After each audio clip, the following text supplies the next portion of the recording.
बारामती, पवारांची बारामती, जिथे राजकारणाचं ऐक्य, सहकार, सत्ता आणि तंत्रज्ञानाचं भविष्य एकत्र जुळलंय.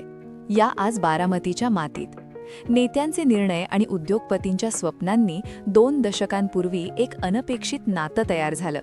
एक राजकीय कुटुंब आणि एक उद्योजक कुटुंब.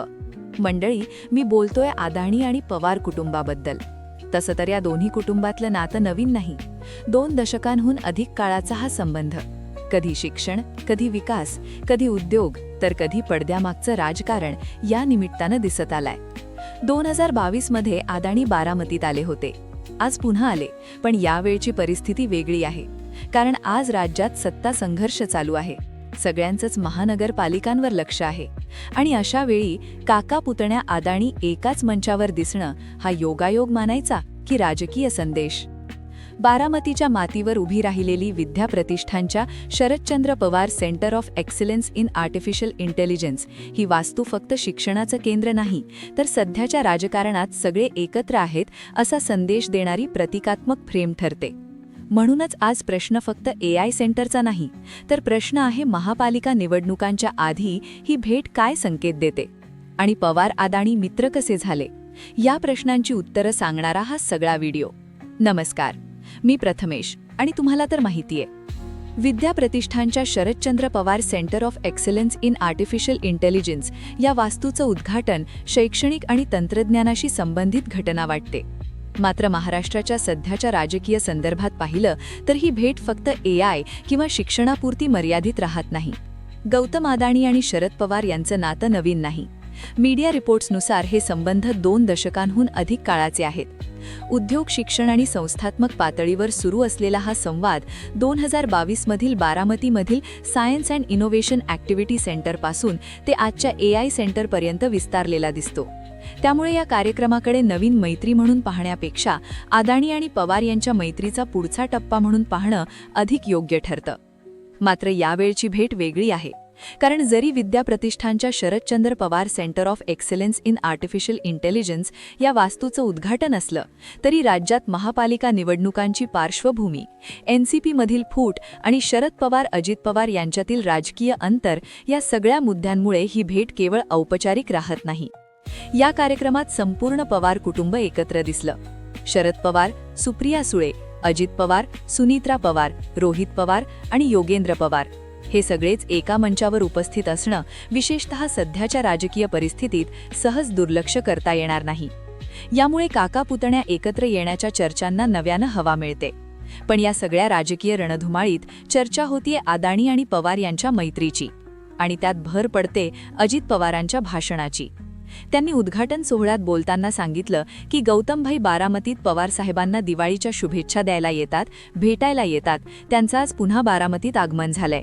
त्यांचं तमाम बारामतीकरांकडून मी मनापासून स्वागत करतो.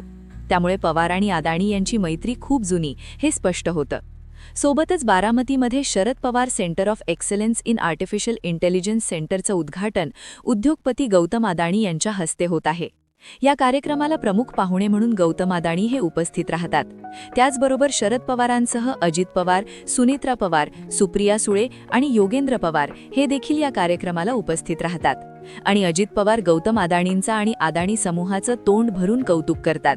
त्यामुळे या निवडणुकीच्या पार्श्वभूमीवर मोठी राजकीय घडामोड होण्याची शक्यता नाकारता येत नाही. मंडळी, खरं तर शरद पवार यांच्या वाढदिवसाच्या दिवशी देखील गौतम अदाणी यांनी शरद पवार यांच्या दिल्लीतल्या निवासस्थानी हजेरी लावलेली होती. तेव्हा देखील गौतम अदाणी राजकीय पटलावर मोठी खळबळ उडवून देणार अशी चर्चा झाली होती. त्यामुळे शरद पवार आणि गौतम अदाणी यांची मैत्री तर आहेच, पण जेव्हा पवारांना राजकारणात काही डाव टाकायचा असतो किंवा राजकीय फायदा उठवायचा असतो, तेव्हा अदाणी धावण येतात असं बोललं जातं. आणि अदाणी अडचणीत आले तर पवार त्यांच्या पाठीशी उभे राहतात असं बोललं जातं. त्यातूनच पवार आणि पंतप्रधान मोदी या 2 मोठ्या नेत्यांशी असलेल्या घट्ट आणि विश्वासू संबंधांमुळे अदाणींनी गेल्या काही वर्षात या दोघांमध्ये मीडिएटरची भूमिका पार पाडली का काय, अशी चर्चा होत असते. त्यामुळेच पवार आणि अदाणी भेटतात तेव्हा त्याची बातमी होते. मग काही दिवसांपूर्वी एखादी मोठी राजकीय घडामोड होते आणि या भेटीचा उलगडा होतो. आजही पवार आणि अदाणी एकत्र आले. बारामती विद्या प्रतिष्ठानच्या Sharadchandra Pawar centre of excellence in artificial intelligence या वास्तूच्या उद्घाटनाच्या निमित्तानं पण आता या भेटीनंतर मोठी राजकीय घडामोड पाहण्याची शक्यता नाकारता येत नाही. अदाणी आणि पवार यांच्या मैत्रीची चर्चा त्यांच्या भेटीनंतर नेहमी होतच असते.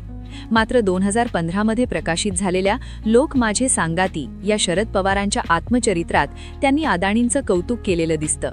तर त्यांनी पायाभूत सुविधा क्षेत्रात काहीतरी मोठं करण्याची महत्त्वाकांक्षा असणारा कष्टाळू साधा सरळ माणूस म्हणून त्यांना संबोधलंय. सोबतच पवारांच्या विनंतीवरूनच अदाणी औष्णिक ऊर्जा क्षेत्रात उतरल्याचंही शरद पवार यांनी या पुस्तकात लिहिलंय. गौतम अदाणी यांनी देखील या मैत्रीला दुजोरा देत सकाळमध्ये प्रसिद्ध झालेल्या एका लेखात लिहिलंय की आम्ही पवार कुटुंबियांसोबत ट्रिपला गेलो होतो. त्यावेळी सगळेजण आपापल्या गाडीत व्यवस्थित बसले आहेत ना याची खात्री करूनच ते स्वतः गाडीत बसले. पुढे त्यांनी लिहिलंय की रेस्टॉरंटमध्ये गेल्यावर प्रत्येकाला बसायला जागा मिळाली आहे याची खात्री करूनच ते स्वतः त्यांच्या जागेवर जाऊन बसले. या गोष्टी छोट्या वाटल्या तरी त्यातून पवारांची दृष्टी दिसते. सोबतच त्यांनी पुढे सांगितलं की सुमारे 10 वर्षापूर्वी पवारांनी मला बारामती भेटीचं निमंत्रण दिलं होतं. पवारांनी सुमारे 2 तास आपुलकीनं आणि आदरानं आम्हाला त्यांची बारामती दाखवली. एखाद्या नेत्यानं जर मनापासून प्रयत्न केले तर त्याच्या मतदारसंघाचा किती विकास होऊ शकतो आणि त्याचा लोकांना किती लाभ होऊ शकतो हे मला तिथे दिसून आलं. गेल्या काही वर्षाच्या आमच्या परिचयातून मला आणखी एक महत्त्वाची बाब निदर्शनास आली. ती म्हणजे पवारांचा ज्यांच्यावर विश्वास आहे त्या माणसांच्या मागे ते नेहमी भक्कमपणे उभे राहत असतात. त्या माणसांच्या पडत्या काळातही ते त्यांना साथ देतात.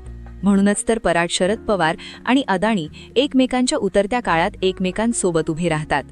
सोबतच अदाणी आणि पवार यांची मैत्री फक्त दोघांपुरतीच नाही तर त्यांचे फॅमिली रिलेशन्स देखील आहेत.